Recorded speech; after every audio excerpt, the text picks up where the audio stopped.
Na mtazamaji wa Mawengi TV, karibu tena katika kipindi chetu kizuri hiki, kipindi ambacho tunaangazia masuala mbalimbali ya kisiasa, na leo tumeweza kumtembelea katibu wa Chama cha Demokrasia na Maendeleo wa mkoa wa Tabora, Yohana Loleo, kwa ajili ya kuweza kuzungumza naye mambo mawili matatu ambayo yamekuwa yakijitukiza kunako katika chama chake. Na leo tutakwenda kuzungumza naye kuhusiana na masuala ama maswali mseto kuhusiana na mambo kadha wa kadha ambayo yamekuwa yakitukia ndani ya Chama cha Demokrasia na Maendeleo, hususan katika kanda hii ya Magharibi katika mkoa wa Tabora, ambapo yeye ndiye katibu wa mkoa kwa upande wa kanda ya Magharibi mkoa wa Tabora.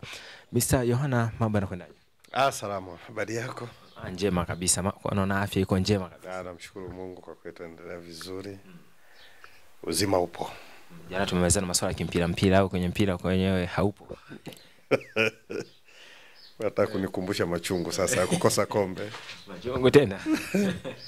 Mimi ni shabiki wa Simba na Liverpool ya Uingereza. Kwa hiyo kwa Simba kwa Simba jana tumepoteza kombe.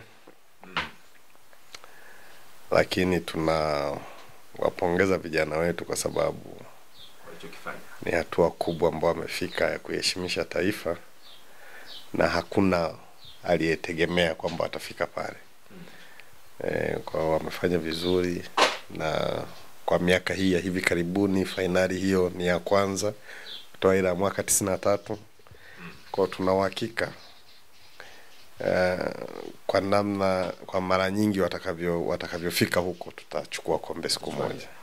Kwa hiyo tunatakia kila laheri sana kwa miaka mingine ijayo. Lakini kwa upande wa Liverpool tumechukua kombe la Uingereza, ligi kuu, tunafurahi. Tunafurahi kwa kweli. Kimzuia Arsenal kabisa kwamba hawezi kuwasogea. Sasa Arsenal huwa ni moto wa mabua kila mwaka. Moto wa mabua haufiki mbali. Sawa, lakini wataniona kwa watania kwamba mliwacheka. Sema jana amewakuta tena refa mwenyewe. Tutawafundisha Yanga tunawafundisha. Hawezi wakachukua kabla sisi hatujachukua. Kwa hiyo tunawafundisha, tunawaelekeza. Kwa sisi tutachukua mwakani, wenyewe ndio waanze kuchukua. Kama ambavyo tulianza kufika finali, wenyewe ndio ikawachukua miaka 30 kufika pale tulipofika. Sawa.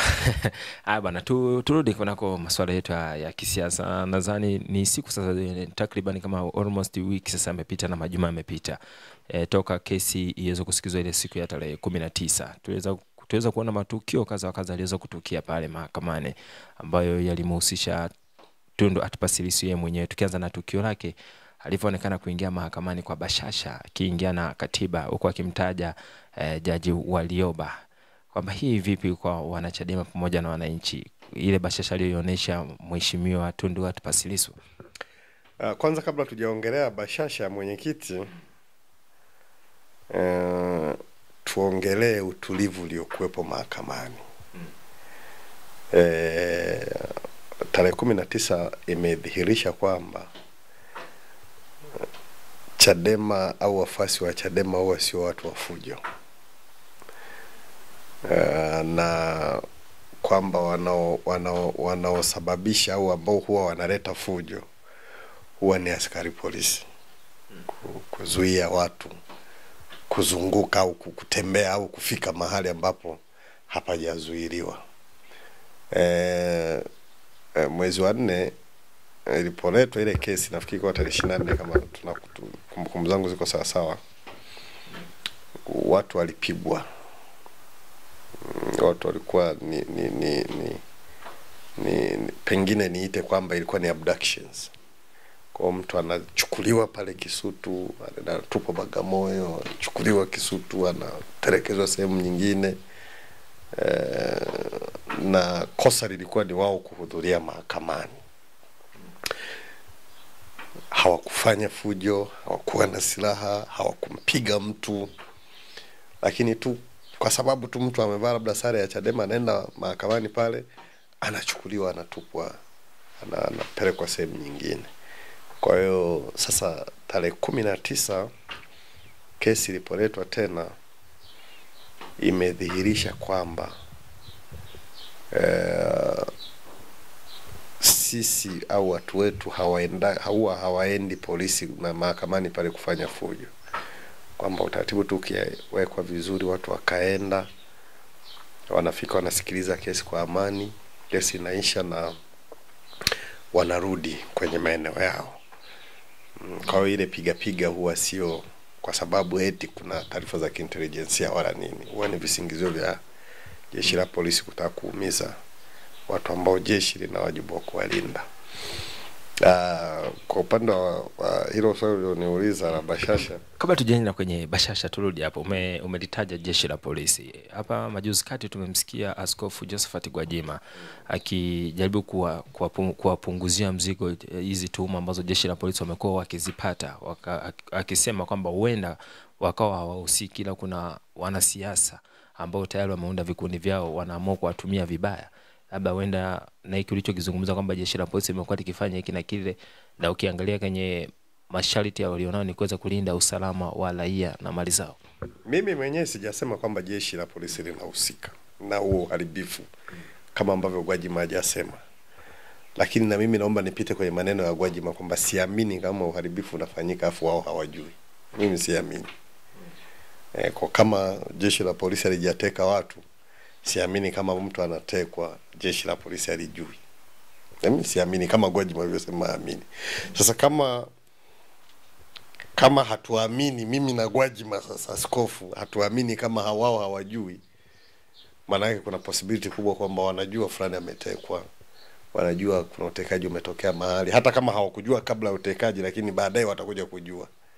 Na mimi nikitekwa, wewe ukatekwa au ukapotea au vyovyote vile matendo yale mabaya kama alivyosema askofu, polisi hawakujua, lakini wakaja wakaambiwa kesho, mwenye wajibu wa kuhakikisha huyo aliyetekwa anapatikana, ama akiwa hai au amekufa, jeshi la polisi.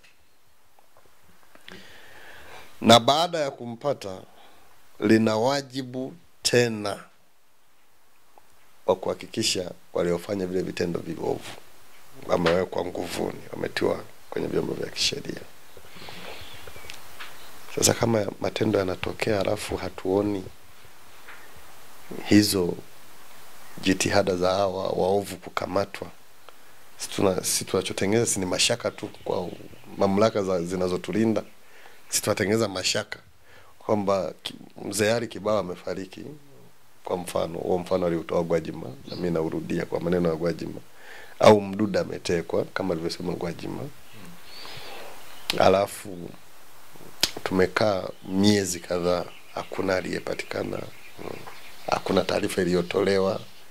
Juzi hapa Padri Kitima alipigwa, tukaambiwa kabisa jeshi linafanyia kazi. Lakini leo jana Jumapili, mwenyekiti wa TEC ya askofu alikuwa hapa Tabora, amesema kwamba tunasikitika mpaka leo hakuna taarifa zozote za lile tendo ovu. Sasa inapotokea hivyo, watu wanapoteza taratibu imani na jeshi la polisi. Sasa mesema pengine kama Gwajima alivyosema, labda kuna mwanasiasa nyuma ya hilo. Huyo mwanasiasa mwenye nguvu kuliko jeshi la polisi ni nani?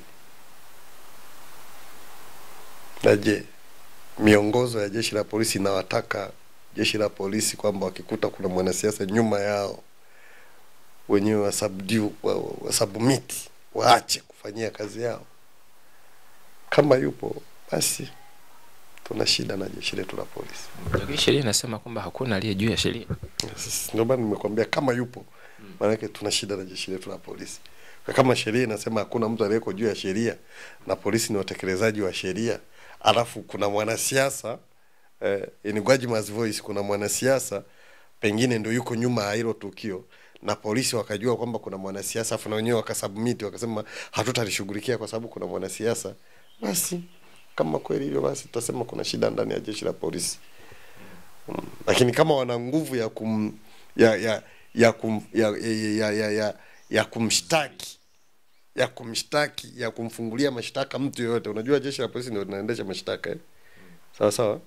Ndio maana unaona DCI, ile ofisi ya mashtaka ya DCI ni askari, alikuwa Ramadhani Kingai kwa askari kanda nani mkoa wa polisi wa Kinondoni, unaona.